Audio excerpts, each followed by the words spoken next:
Welcome. So glad you can join us this afternoon as we begin our discussion and conversation with you. We are so excited to have this opportunity to share with you our views and some of our maybe even opinions. But the major thing is we want to encourage every one of you to vote because when we all vote, things can change. So we want you to speak up and we want you to speak up using your opportunity to vote.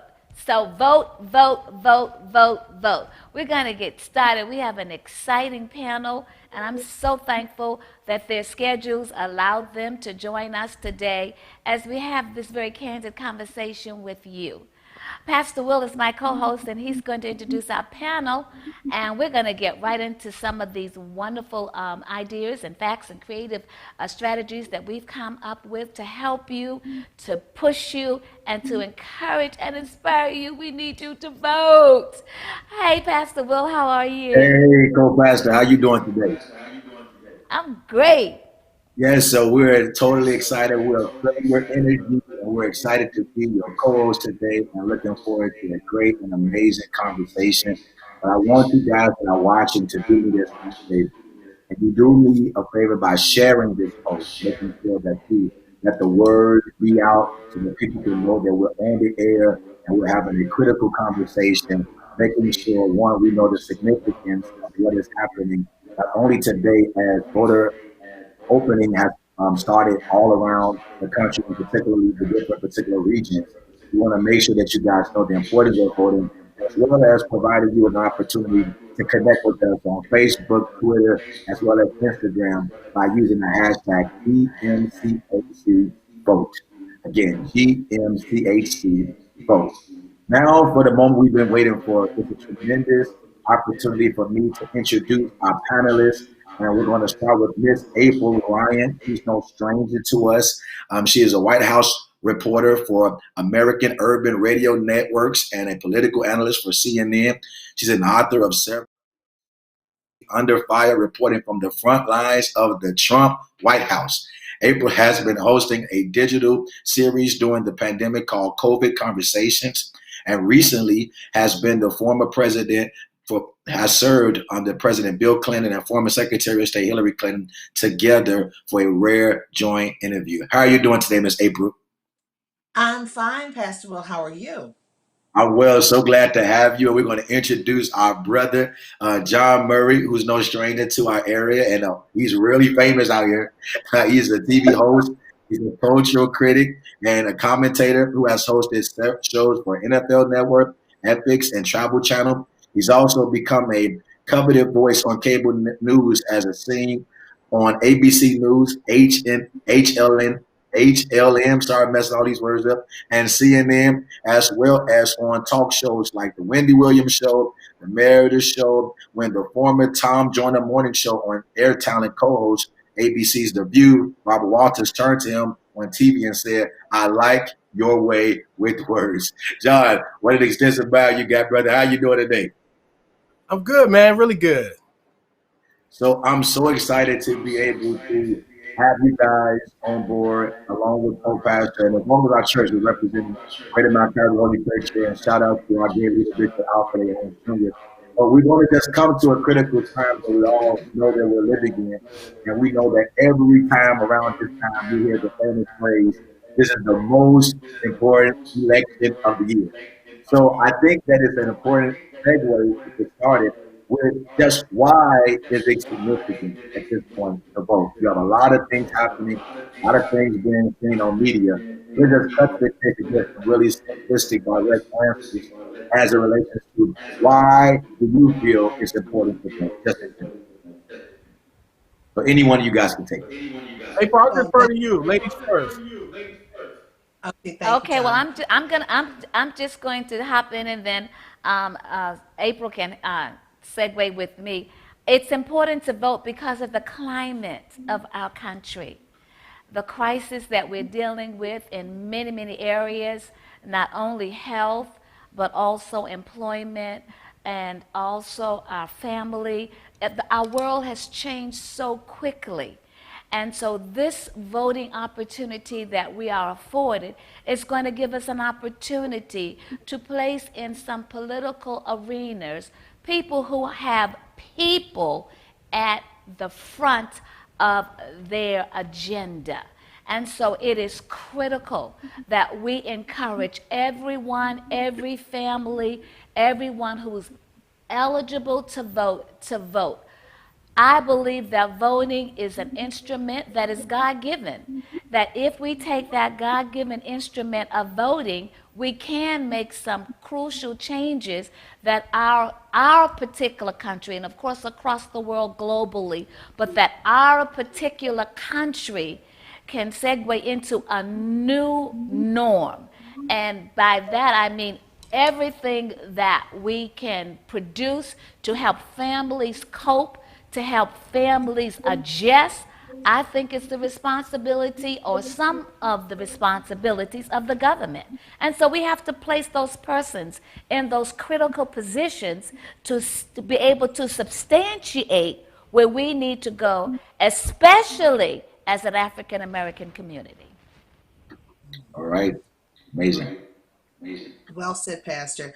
Um, so, kind of piggybacking off of Pastor Owens, we've always heard every election year, this is the most important election of our lifetime. Looking back, that seems to pale in comparison to what's happening today. In 2020, as a people, we are suffering. We are a community still with the highest numbers of negatives in almost every category. I want to say that again for the saints to hear. We are a community with the highest numbers of negatives in almost every category.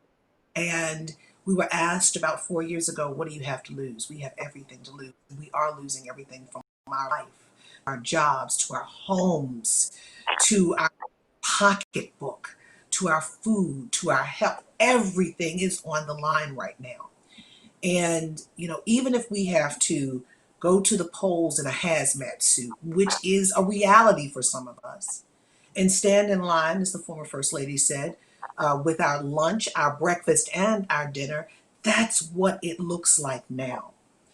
We are facing something that is different but very similar to the 1950s and 60s, voter suppression. We talk about good trouble and Congressman John Lewis, the late Congressman John Lewis, how he put his life on the line and others, those freedom fighters, freedom riders, put their lives on the line for us to go out and vote. And now we are voting after the Voting Rights Act over 50 years ago. We are now voting without the full protections of the Voting Rights Act. And we are seeing moves to play with the post office, to play with sorting machines at the post office. There was voter suppression yesterday, there's voter suppression today, and we have to use critical thinking in the midst of this moment of crisis for us.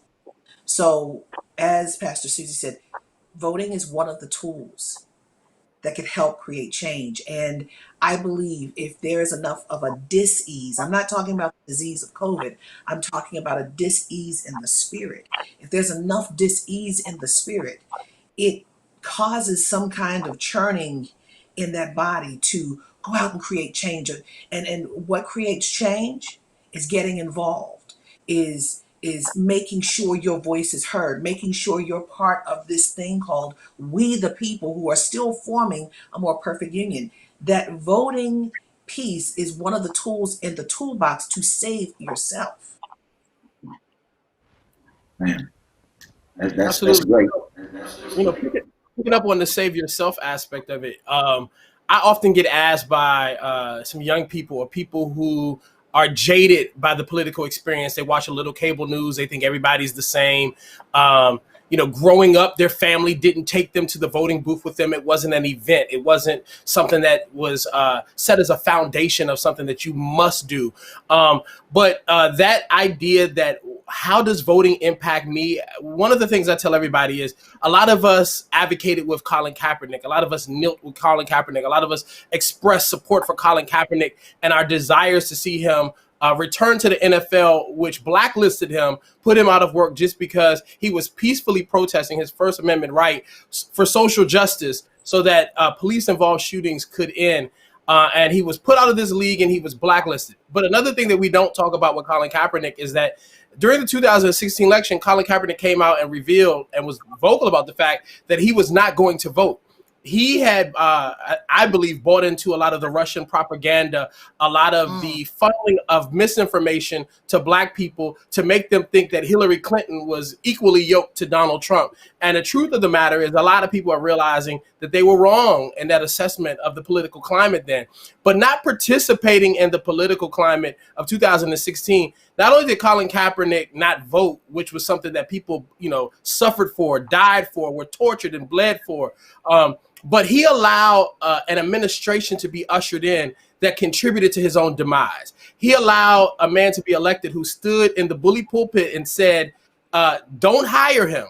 There was a phone call that was ultimately leaked where we had heard Trump talking to the NFL owners where they said, don't hire him, and called the rest of the people that supported him sorry SOBs. So when you don't show up and vote, you can contribute to your own demise. With all that's going on in our country now, with the racial reckoning, with the atonement, with this movement for Black lives that is happening in our country, Colin Kaepernick is still not in the NFL. And that is a remnant of the fact that in 2016, he didn't show up to vote. So that is how desperately we need you to show up to vote, because you might not be in the NFL. You might not be making the salary that Colin Kaepernick did, but only 70,000 votes allowed Donald Trump to be elected president of the United States. And Colin Kaepernick has played in football arenas where more than 70,000 people had gathered. And his influence on the 2016 election, if he'd have come out and said, I am voting and you should too, could have been a deciding factor in his own future. Ms. April, you want to? Yeah, I want to pick up on something very important that Jawn is talking about. He talked about the decision and the statements of Colin Kaepernick. Well, just to kind of advance the story, because Colin Kaepernick was so impactful, I got a chance to ask him about that in October of last year in Atlanta at Tyler Perry Studios. And he said, it was misunderstood. Now, if we would have had that early on, maybe the generation that Jawn was talking about would have maybe put Hillary Clinton over the top when it comes to the Electoral College versus the popular vote. Colin Kaepernick said in October of last year, he said it was not about not voting, it was about the issues. He was talking about the issues. That's what he said in October. But what was heard, what Jawn said a year before, was no vote. And a lot of the young people now, unfortunately, are listening to many entertainers who are challenging the issue of not voting. This is a non-issue.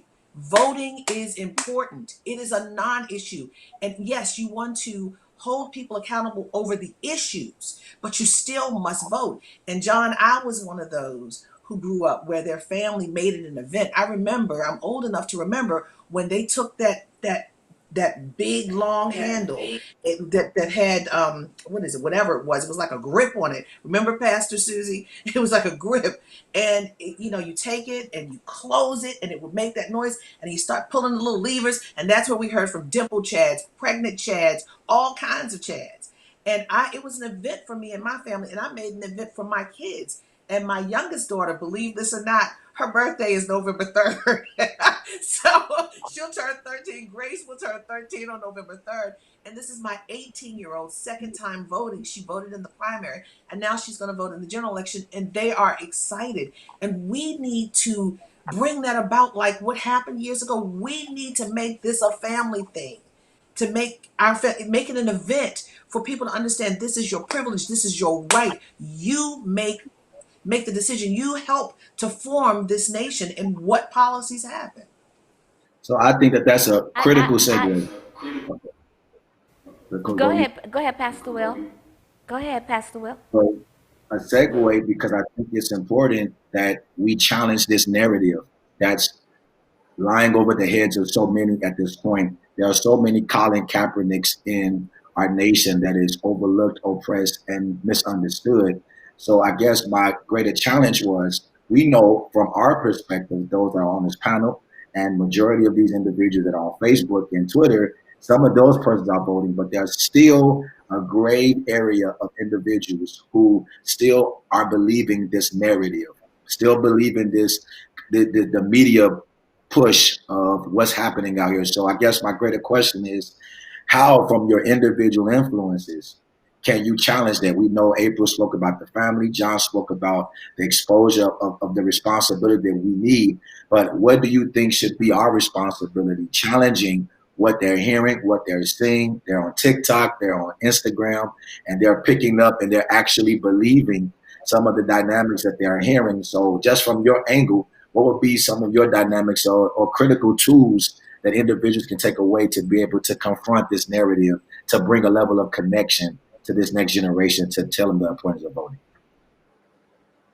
I know one of the things I often observe is that a lot of people in the political space and people who are connected to politics, or people who maybe from the intellectual community, as they call it, we talk over everybody's heads, and we use all this whimsical language. We use this, what they call beltway talk, that you almost need an interpreter to come in and decipher the political language that we're using. And so one of the things I try to do is I really try to meet people where they are. And a lot of times if you ask people a few questions, you can really challenge their thinking. When you point out the fact that in neighborhoods, mailboxes are being taken away and the post office is being messed with, that voter registration booths in Black communities aren't being served with the equipment or the staff to be able to facilitate voting. When you point out all the ways in which certain political parties and communities have aggressively tried to use suppression to keep us from voting, and then ask people, if you realize if somebody is going through such lengths to stop you from exercising a right, there must be real power in that right? And sometimes if you just have a dialogue and meet people where they are and point out legitimate facts and then ask them about things that are important to them, issues that might be important to their household, and ask them how they would change it, and then explain to them that simple voting is the first path to making a lot of those changes. I have seen people literally, the light turns on. I had a moment in the airport before the pandemic where I just happened to run into Roland Martin in the baggage claim, and a brother walked up to us and asked us both about the importance of voting, and we both literally, and we could tell that this was a dude from the neighborhood, and he just wanted to have a real conversation, and so we weren't in our TV voices, and we was looking kind of rough anyway in the baggage claim, but we had a real conversation where we broke down some of the fundamentals of the things that were important to him and how a simple vote can begin to move that thing in the right direction. And I think if we learn to talk to people where they are and give them the fundamentals of this stuff, instead of sometimes all this whimsical political speak and all this intellectual New York Times talk, I think you can help connect the dots for folks who will show up and then exercise their right. Co-pastor, I know you want to take on. Yeah, thanks. Knowledge is power. And I think it starts with how we have the conversation with younger people. I know I have some grandsons, 26, 22, 26, 24, 22. And so I had a conversation with them. I had a simple conversation with them. I didn't go all the way back to the 60s, which is mine and April's, yes. Our particular paradigm, I worked on voter registration coming out of college and all that kind of stuff. I started where they were. And I had the conversation with them. Where do you want to be 10 years from now? Where do you want to be 20 years from now? What do you want your political arena to look like? And just simple conversation. And okay, grandma's going to help you vote. This is what we need to do. Here's how you need to fill it out. And just give them that push and meet them where they are, and know that what they do today is actually, in reality, going to affect their tomorrow. I'm not going to be responsible for you 20 years from now.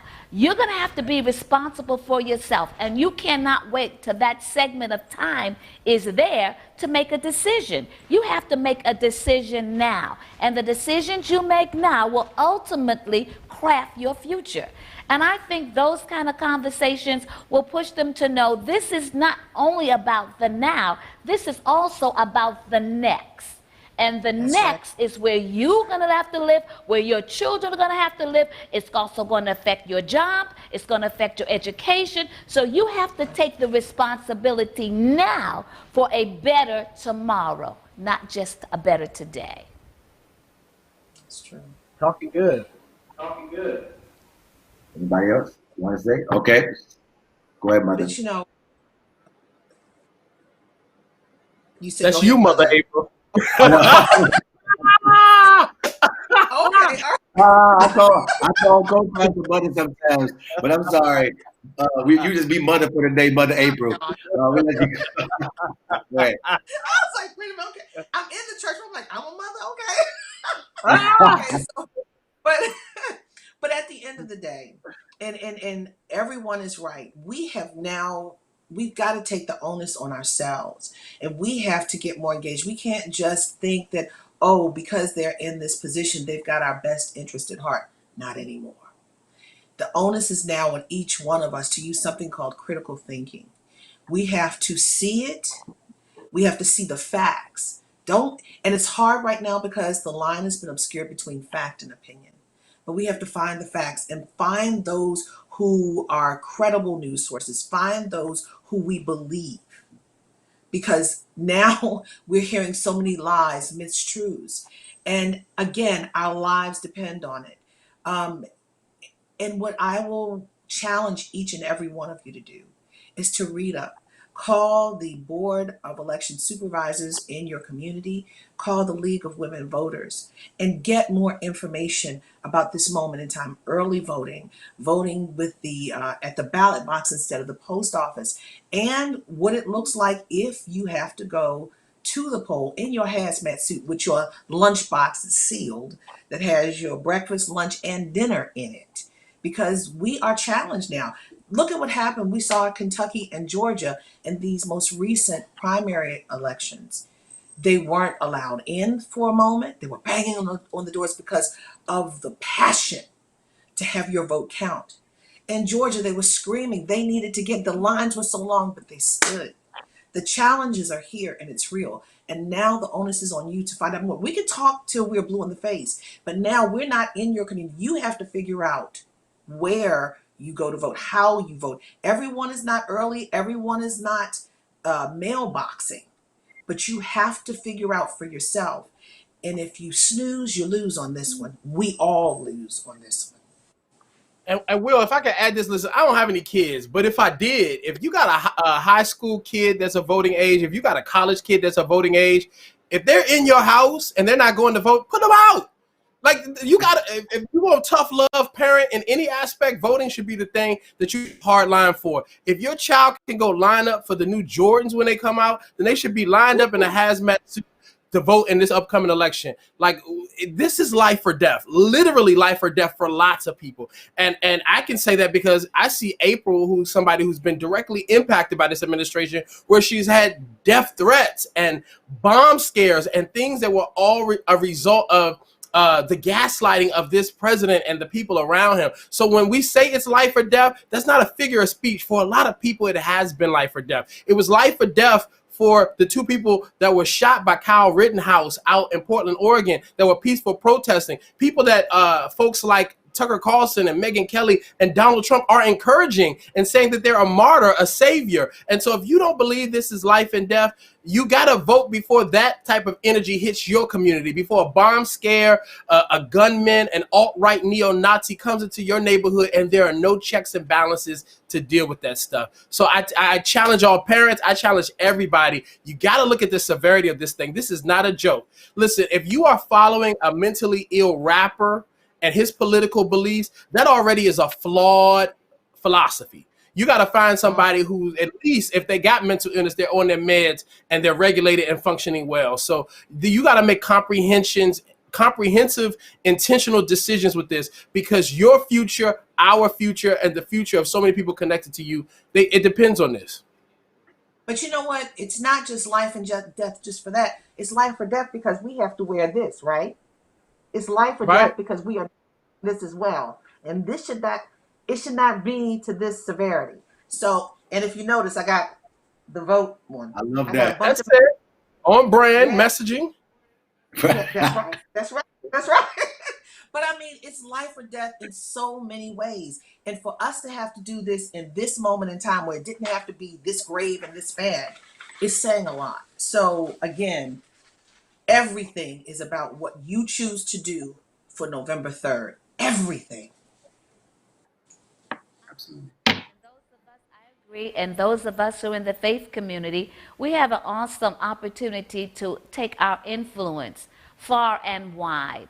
The Bible teaches us that faith without works is dead. So we can have all the faith that we want, we can believe all of the biblical scriptures, and we can segue into all of the promises and all of the things that God has given or is giving us as Christians, but we have to take some action.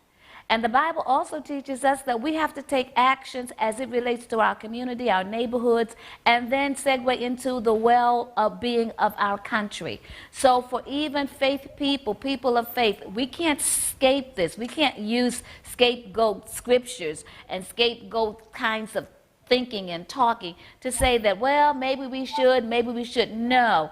We should, we will, and we can. And our influences with our congregants, with our parishioners, those of us who are over other kind of religious organizations, we have to take this opportunity to speak and to do and make it a faith issue. This is not something that's aside from your faith. This is something that is included in your faith. And if you want to go a little higher, I can go a little higher. The Bible calls it spiritual wickedness in high places. The Bible calls it rulers of darkness. And we have to get in there. And the Bible also tells us that one of us can chase 1,000. Two of us can put 10,000 to flight. So we have an opportunity to take our faith and exercise it in a political and global fashion where we make a difference not only in our communities and our neighborhoods, but also in our spirituality, who we are and what we mean to God.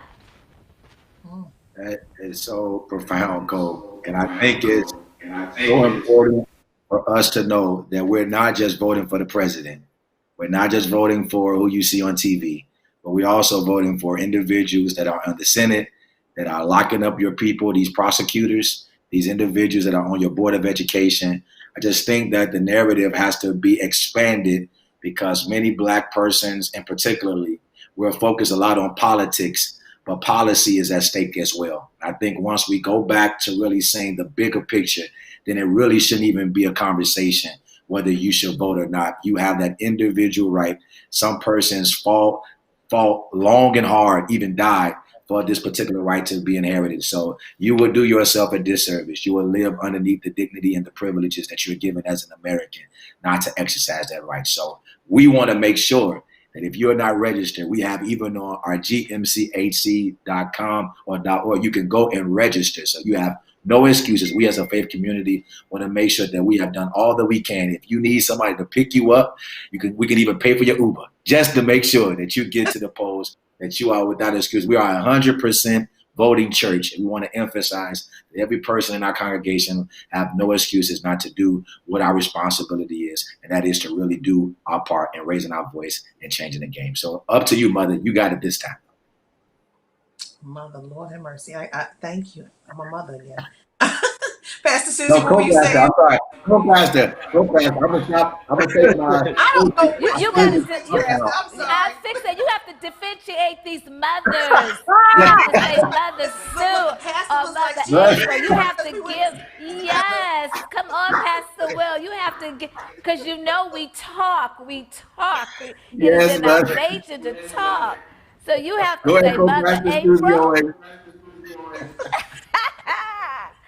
I think too, as women, we have a great influence, and we have to use our influence in many, many different ways, not only within our families and our communities and neighborhoods, but we have influence in organizations. We have influence that can surpass some others. I'm not saying that, we're better than anybody else, none of that kind of stuff, but women do have influences. And we need to take our influence and put that in a way. I think today is National Voters Day, and I think we need to take our influence and lift it to a higher pinnacle so that people will know that we are in this together. And as women, we have an innate ability to sway certain things and to cause other things to go another kind of way. And I think that's a God-given behavior yes, Pastor Susie. that we have. And so we're going to use our behavior and our influence in such a proper and strong way. We've got a few more weeks to really hit this hard and strong. So I'm challenging women across this nation. Use your influence. School teachers, you can put little signs on the board, whatever. There are so many ways we can raise the consciousness of why this vote, why this particular election is so critical to everybody in the United States of America. And so I think women, just grab a hold to it, get creative, let the Lord use you so that you can be a very influential agent during this very serious time in our country. So I'm challenging the ladies, come on girls, let's get on it. Girl power, yes. He's first. You know, Who run the world first? Pastor Will, co-pastor said something a few minutes ago that really stirred something up in me when she was talking about darkness in high places. And, Stir it up, Lord. Go ahead, John. There's something that I'm really passionate about, and I think it's one of the most dangerous practices that I've seen as a young black man in the faith, which is this manipulation of misinformation being perpetuated by white evangelicals, many of which that have benefited from the black church experience. And specifically, I'm talking about the likes of folks like Rod Parsley, who came under fire a few weeks ago because he had a very controversial social media message that, surmising it, pretty much said, if you don't like what's happening in America, forget Black Lives Matter, go back to where you came from. I'm talking about people like Paula White, who was at once a darling of the black church, who did an interview with NBC News where she admitted, when asked was she a charlatan, that she regrets the first 30 years of her career where she told people, if you give me money, God will bless you. Not sow and tithe and give in the biblical teachings, but sow into me and God's going to bless you. And so there are all these people who benefited from the backs of the black church, the members of black churches. And, the New York Times had an article that talked about how over the last decade, before the Trump administration, there was this surge in members leaving black churches, going to these multicultural churches. And because of the influx in the CCM, white CCM praise and worship music in the black church, you start to see black members leaving black churches and going to these churches. And now a lot of these white evangelicals that have benefited from all of that are now using the movement to advance black lives and trying to teach black Christians that you must deny your race and your culture for what they are the misinformation and their remixed version of the faith. It's almost like, the historic times taught us how scripture was once used to justify the enslavement of black and brown people. And so I say all of that to say that we've got to make sure that we call that thing out. I really wish more of the generals of the faith would denounce a lot of these acts. And I get it. If you got a protege that's in the White House and you might be in a red state like Texas, it might be hard for you to come out and denounce your protege because you don't want that red state government messing with your 501c3 and all of that. But at the end of the day, racism is very prevalent. And the Christian faith is being used to perpetuate that by white people that still wish we were their slaves. And we've got to call that thing a thing and nip it in the bud, because it is causing conflict with some black Christians who don't have the cultural awareness to know where they should fall in the line of this conversation. And I'm seeing it more and more. And I know that, there's some half-free black preachers who, you get in a different tax bracket and you start hanging out with these folks and you want to play both sides of the fence. But at the end of the day, your members are the ones who are impacted by the bad decisions and the relationships that these people are attached to. And you got to cover them first and foremost on this path in politics. Yeah, I think that you are hitting on the head, John, particularly when it regards Black Lives Matter in general, this division between the organization and the movement, and this conflict that individual Christians have. But if we really be honest, one of the two main ingredients of America is race and religion. These two constructs are what has perpetuated us up until this point. Religion can be given to the Klan member, it can be given to the white evangelical and the Black Baptist preacher, three people that say that they represent the same Jesus, but with completely different convictions. And so I think that you're right on the head. I think we're at that point, though, historically, where we're seeing major revival in so many forms, not just spiritual revival, but also we see a conscious revival happening where there may be a minority prophetic voices that are raising that may not have a lot of the attention of the media, but there are individuals within the faith community lifting their voice, and prayerfully we will encourage and inspire more of them to be able to do what we are all called to do, which is to give it all for all costs, that we are not to be bought out by propaganda, brought out by what we see, but to live the consciousness of what God has instilled for us to do, which is to represent the oppressed. And I think that that's the missing link with the new generation, because if more generations see the influence from religious leaders calling these things out, I think we can find a continuity of individuals saying, you just don't want my vote just to have my vote, but you also you want my life. You want what I believe in. And so I think that's from my perspective. You're right on the head with where we need to go. But what we have to do as I agree. I'm sorry. You want to go, April? yes, co-pastor, if you but you go ahead. Okay, I agree. I agree with everything that both gentlemen have spoken. I agree. When we look at biblical texts and we form our theology, our view of God, what God means to us, when we look at that and we follow the Jesus example, Jesus was always on the side of the oppressed. From the early biblical texts of getting the nation of Israel out of Egyptian bondage or out of slavery, it took a little bit of time, but he did raise up a leader named Moses that followed God's instruction, and the people were eventually set free. When we look at him in New Testament theology, we see a Jesus who fed the hungry, who healed the sick, who helped those who were helpless. And so if we follow the Jesus example, we see that all along Jesus' ministry, Jesus was for the underdog. He was for the oppressed. He was for the left out, the left over, the ones who were marginalized. And that's where he formed his political statement and he did it through miracles. So as preachers, as theologians, if we follow the Jesus example, then we'll find ourselves combating and talking against some of the stuff that is doctrinally being preached in other religious arenas. Also, if we look at Jesus, Jesus had his own philosophy, and it was the hierarchy among the political and religious leaders who actually had Jesus crucified.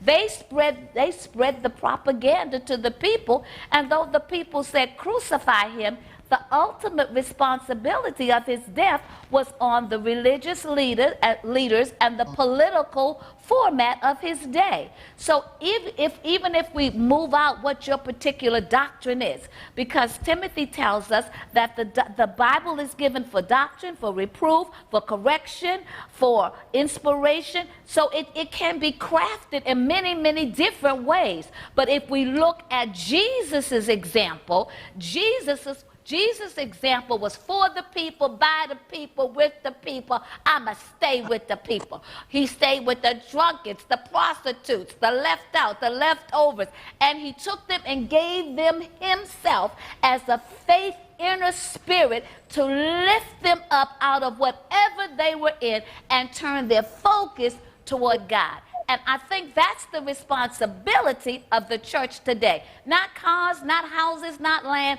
Who are we as a people? And what do we represent as Christ or Christians?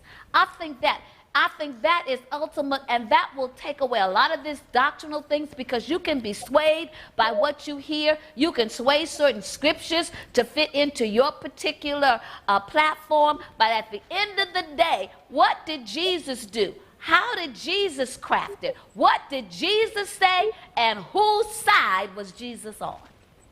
Amen. Drop the mic right now. That's done. Dash out.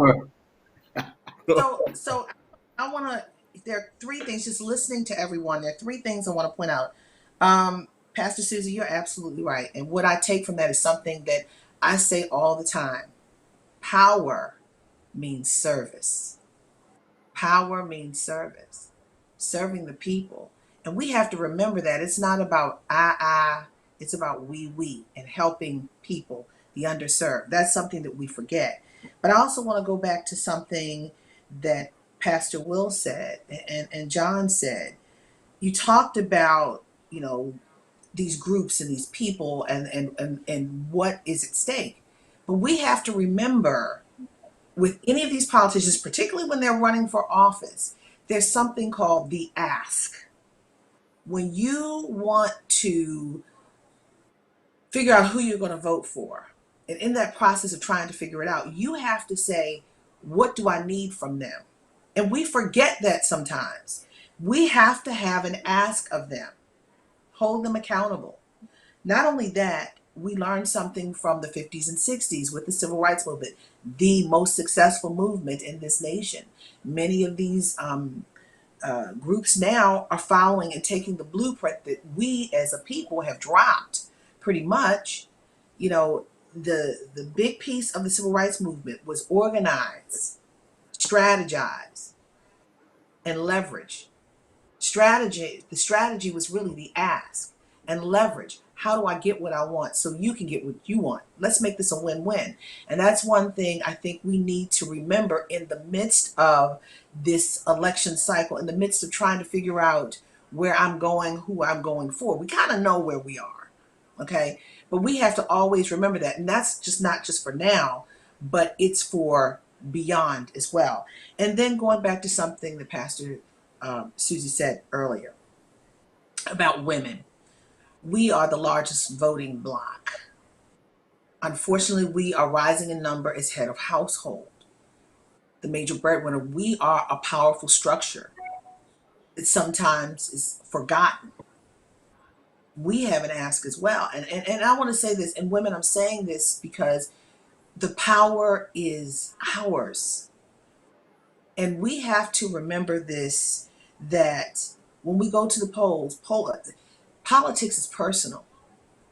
And when you go to the polls, are you voting for yourself or are you voting for your mate's ideology, your mate's politics? Because a lot of times we give our power over to the man in our life because they're doing something for us.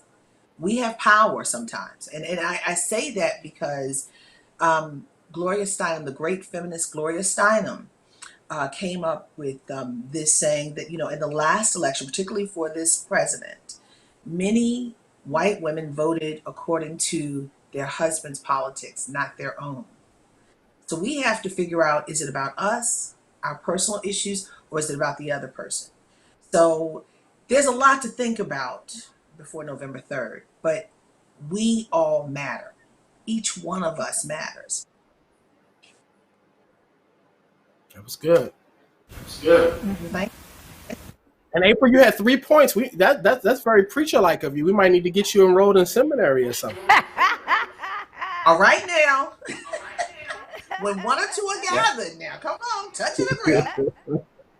April, you Pastor spoke so Susie and I well. won't get to be friends. I like her seat moves.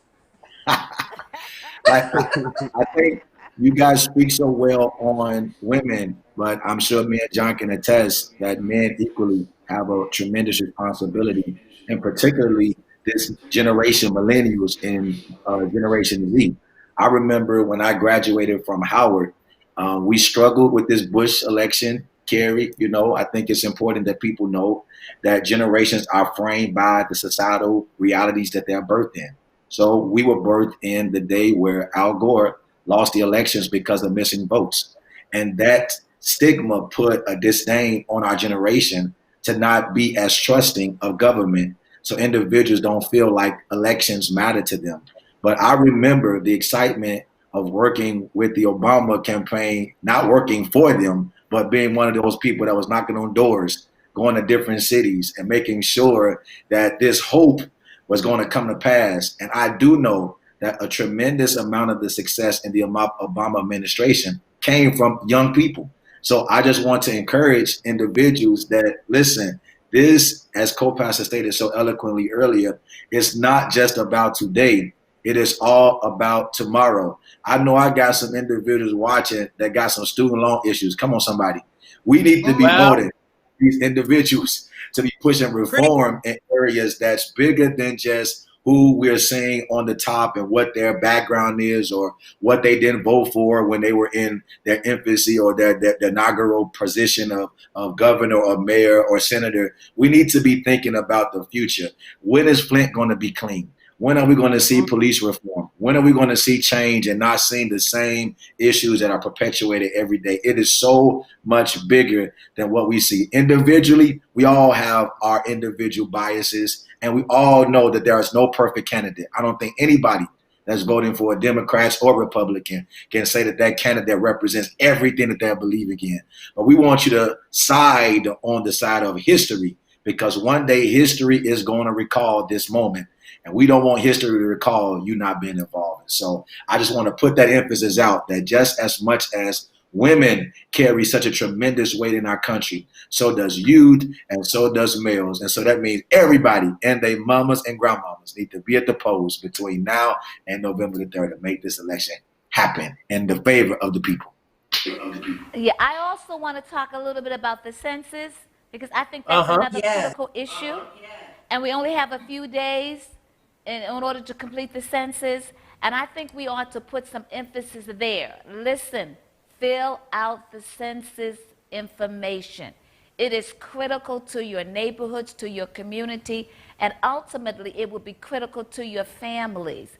A lot of things can be done grassroots if we start at the bottom. So although we're very concerned about who's going to be the leader of our country, we also have to be concerned about who's going to be the leader in our neighborhoods, who's going to sit on the council, who's going to have us as a people at their top interest. So the census is one way to begin to get federal funding and other kinds of equity within our community. So please fill out your census, and some of the other panelists can jump in and talk a little bit more about it, but I do know that the census is a critical piece of where we're going to go from here to next.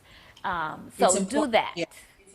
Yeah, it's important that you fill out your census. I filled mine out very early as soon as it came. It should not be lingering in your home. It doesn't take that long. I went on the computer and did it within 5 minutes, literally. Had music playing, did it in 5 minutes because it's an arduous task normally, but it was okay.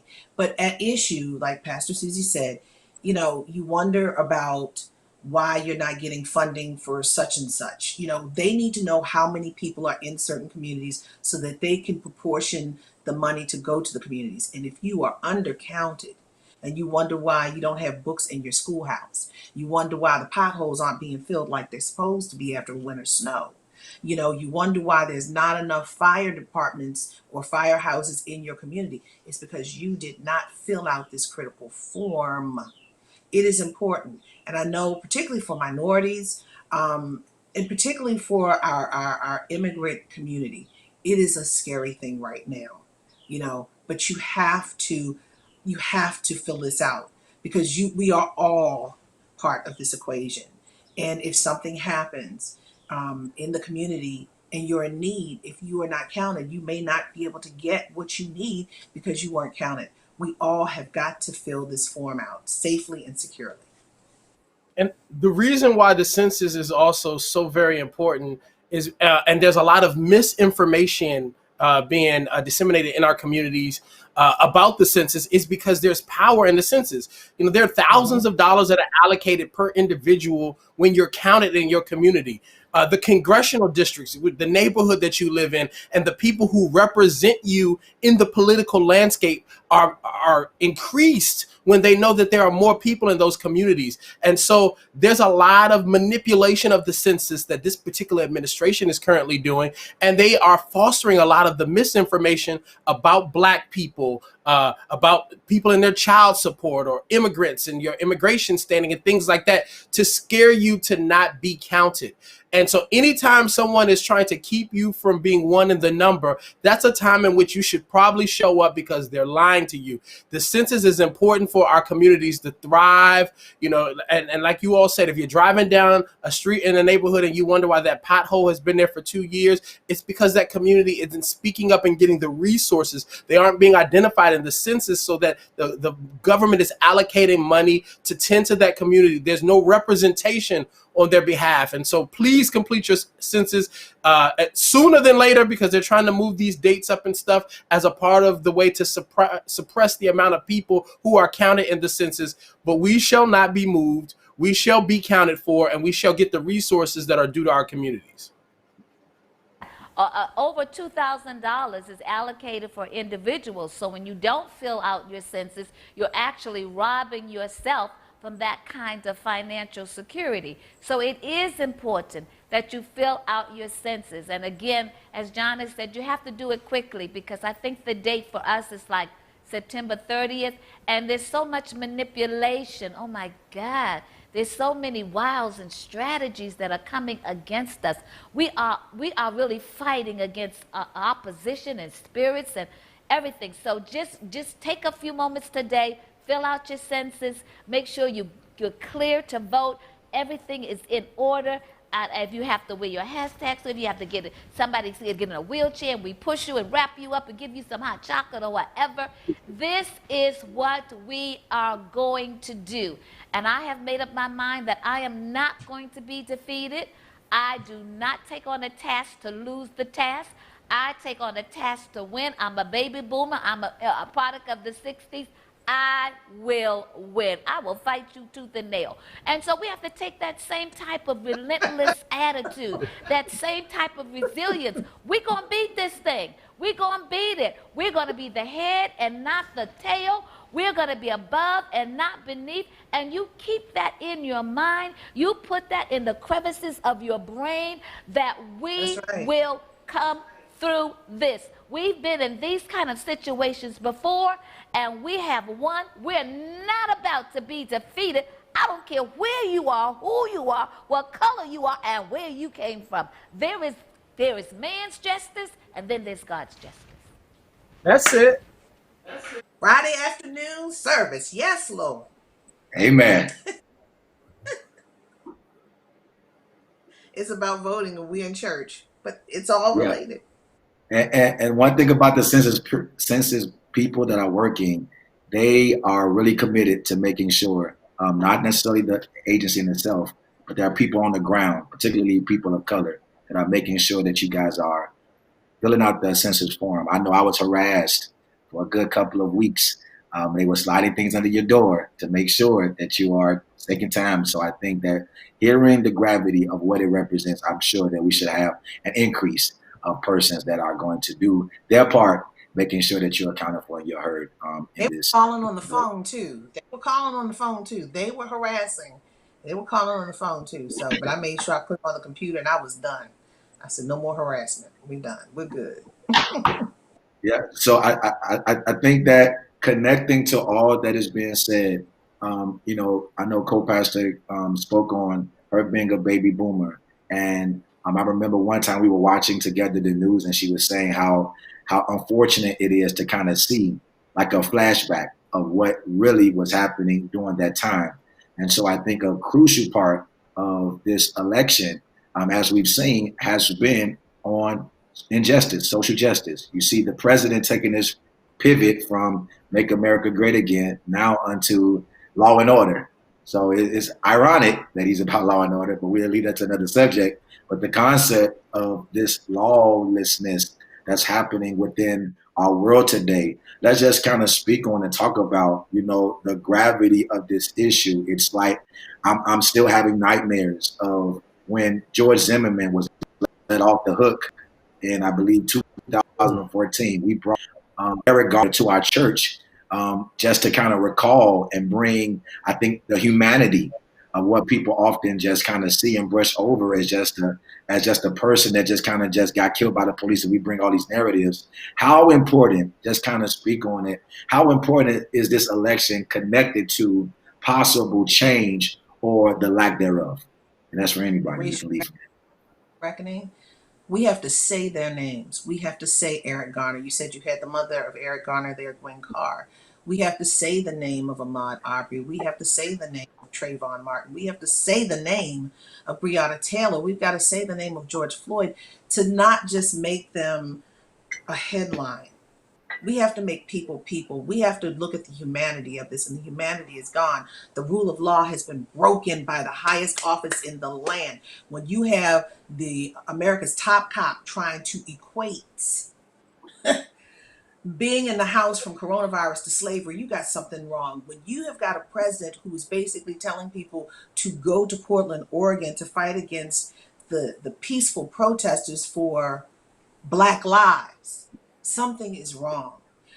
This is about humanity. Politics is not about party, but it's about person. And the humanity has been lost. And if indeed, and this is what former Secretary of State Hillary Clinton said, and former National Security Advisor, former UN Ambassador Susan Rice said, they said, at this moment in time, we have turned a major corner, but we can turn back. We can make a U-turn. But if there's another 4 years, they said this, and I'm using their words, I'm name dropping, okay? They said if there's another 4 years, the damage is irreparable. It is non-repairable. And I'm thinking about the kids now, that are watching this. They think this is what a president does. I think back to LBJ and John F. Kennedy and even Abraham Lincoln. Abraham Lincoln freed the slaves, okay, to the consternation of the Confederacy. You had LBJ and John F. Kennedy, who, no matter how they felt, it ultimately happened with the Civil Rights Act, allowing us to be able to go to facilities, public facilities. I mean, look, we all like to go to a good concert or something every now and again, or we all stay in a hotel, or we all public accommodations, public transportation. If that act didn't happen, I don't even believe we'd be here on Facebook Live. Okay, at the end of the day.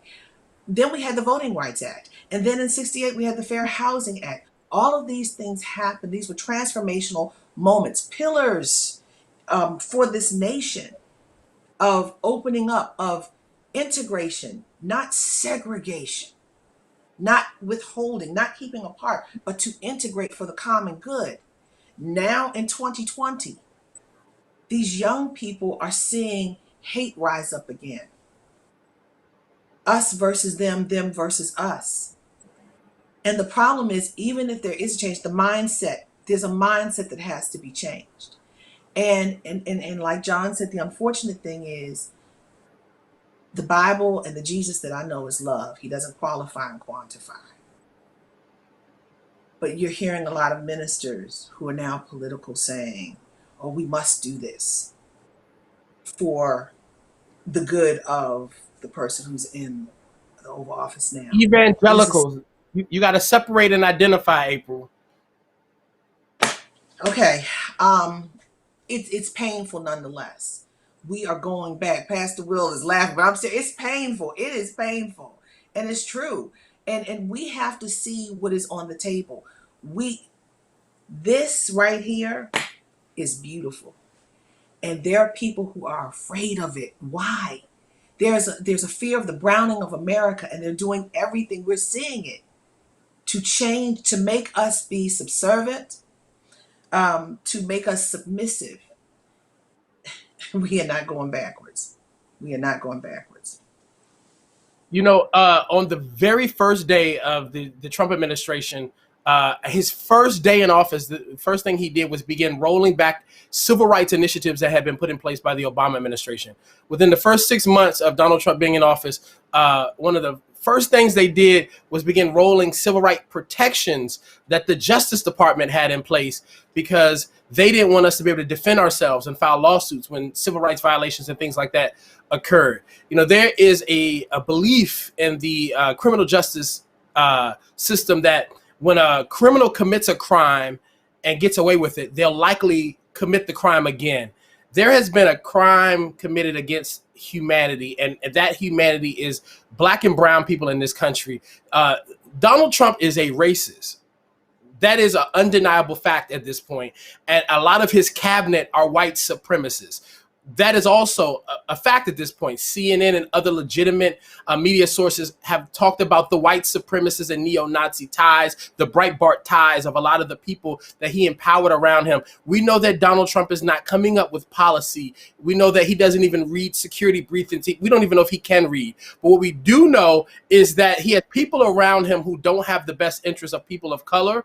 And when they say make America great again, they really want to say make America white again.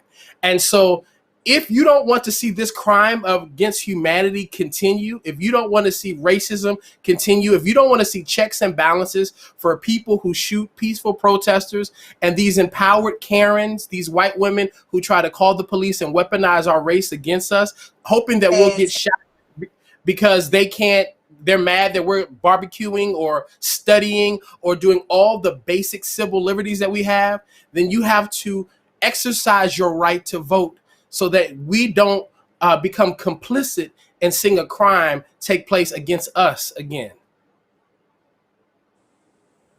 I agree, and that brings us right back to our opening statements and our opening dialogue and conversation. We need everyone who is eligible to vote. Everyone needs to vote. And when we said, and now we're saying it again, this is the most critical election of our times. We cannot afford not to go to the polls. So whatever you have to do, and for me, we're taking us right to our particular voting place. We're not putting it in the mail. We're taking it right there so it can be right there, right on time. Do what you have to do to vote. Early voting has started in some of our cities and states already. So please, please, please, we cannot emphasize this enough. You need to vote. Life and death is crouched in your voting this election. Please hear us well as we tell you this. This is not propaganda. We're not just brainwashing you. You need to vote. And when we all vote, there are some things that can happen, some changes that can occur. We cannot emphasize this enough. I agree. Amen. Amen. The mask, April. I'm going to have somebody make me a vote mask. I can tell you where there are a lot of them out here. There's some that have bling on them. Actress Shirley Ralph has the one with bling on them. I got this one. Hillary Clinton wore this one. And I ordered a bunch of these. So we got them all around the house. Okay, so I'm going to give me some. Yeah, I'll make sure you know about it. Yeah. I think that this has been an amazing conversation. Cole, what do you think? I think God is and that we're on our way to some traction. Yeah. I think it's been an amazing conversation, and I like the chemistry between our panelists. This is good. It's a little generational in a whole lot of ways, a little spiritual in a whole lot of ways, and a little practical in a whole lot of ways. So this has been very, very informative and very, very relaxing for me to enjoy the dialogue between Jawn and Pastor Will, April, and myself. It has been absolutely amazing. I'd like to say one last thing that has always has been almost like a prayer for me, and here it is. Lord, remind me when I want life without difficulties to know that oak trees grow strong in contrary winds, and diamonds are made perfect under pressure. Remind us that these difficult times we're in, oak trees grow strong in contrary wind. Our race will remain. We will be strong. Black and brown people, we will be strong. Oak trees grow strong in contrary winds, and diamonds are made perfect under pressure.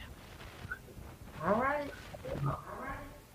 Bright like a What a way to conclude. I pray that you guys will continue to share the broadcast, share it to somebody who needs to be informed and inspired. We have a great and amazing panel here, and this conversation has been absolutely wonderful. And I'm so excited that we may almost need to do a part two, Cole. I don't know what you think, but just I think it's amazing. So we want you guys to continue. Continue to raise the vote. Get out there now. If you have primaries that are open near you, go ahead and make sure you count, make your voice heard, and make your vote count. We love you all. Have a great weekend. Be blessed. Thank you.